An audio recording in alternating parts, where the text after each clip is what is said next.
آ گیا ہے شافعِ محشر، آ گیا اپنی امت کو بخشوانے والا، آ گیا ہے گناہوں سے روکنے والا۔ یہ سوچ سوچ کر اپنے ماتھے پر، اپنے سر پر خاک ڈال ڈال کر زاروں قطار رو رہا تھا۔ اسی کو تو شاعر نے نقل کیا ہے کہ نثار تیری چہل پہل پر ہزاروں عید ربیع الاول، نثار تیری چہل پہل پر ہزاروں عید ربیع الاول، سوائے ابلیس کے جہاں میں سبھی تو خوشیاں منا رہے ہیں۔ سبحان اللہ، ابلیس کے جہاں میں سبھی تو خوشیاں منا رہے ہیں۔ بات سمجھ میں آ رہی ہے آپ لوگوں کو؟ ہم یہاں جو جمع ہوئے ہیں، ہمارا جمع ہونے کا مقصد اور ہمارا آپ کی خدمت میں آنے کا مقصد، ہمارا اور آپ کا مقصد صرف ایک ہی مقصد ہے۔ اے بچہ، ذرا یہ شور کی بات کم کرو، ماحول بناؤ۔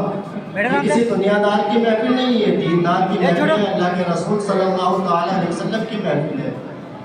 یہ نبی کے دیوانے وہ دیوانے ہوتے تھے جس راستے سے گزر جاتے تھے، راستے بتا دیتے تھے کہ اس راستے سے نبی کا دیوانہ گزرا ہے۔ کفار لوگ بتا دیتے تھے کہ اس راستے سے نبی کا دیوانہ گزرا ہے۔ ایک قافلہ گزر رہا تھا، قافلہ جب گزر رہا تھا، قافلے والوں نے کہا کیا یہاں سے کوئی کسی مسلمان کا گزر نہیں ہوا؟ کیا کسی نبی کے دیوانے کا گزر نہیں ہوا؟ کیا آقا کریم مدینے کے تاجدار کا کوئی غلام یہاں سے نہیں گزرا؟ کوئی ایمان والا یہاں سے نہیں گزرا؟ قافلے کے سردار سے، ان کے سردار سے قافلے والوں نے پوچھا، اے سردار آپ کیسے بتا رہے ہو؟ آپ کو کیسے علم ہے کہ یہاں سے کوئی ایمان والا گزرا کہ یا نہیں گزرا؟ یہاں سے کوئی مسلمان گزرا کہ نہیں گزرا؟ یہاں سے کوئی نبی کا شہدائی گزرا کہ نہیں گزرا؟ یہاں سے کوئی نبی کا دیوانہ گزرا کہ نہیں گزرا؟ اس سردار نے کہا تھا اگر یہاں سے نبی کا دیوانہ گزر جاتا، نبی کا غلام گزر جاتا تو اس راستے کی فضائیں بدل جاتی، اس راستے کا ماحول بدل جاتا۔ اس راستے میں جو خار نظر آ رہے ہیں، جو پتھر نظر آ رہے ہیں، یہ راستہ جو خراب نظر آ رہا ہے یہ نظر نہیں آتا۔ نبی کے دیوانے جس راستے سے گزر جاتے ہیں اس راستے کو خوشنما بنا دیتے، اس راستے کو بہتر بنا دیتے۔ اور جب محفل ہی نبی کی ہو، جب محفل ہی نبی کی ہو تو اسے ہمیں کیسے بنانا ہوگا؟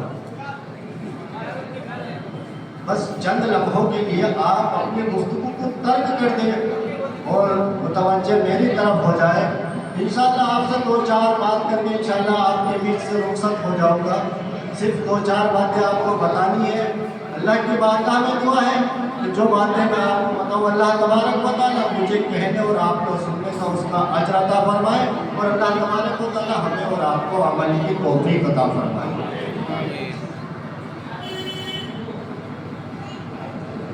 اللہ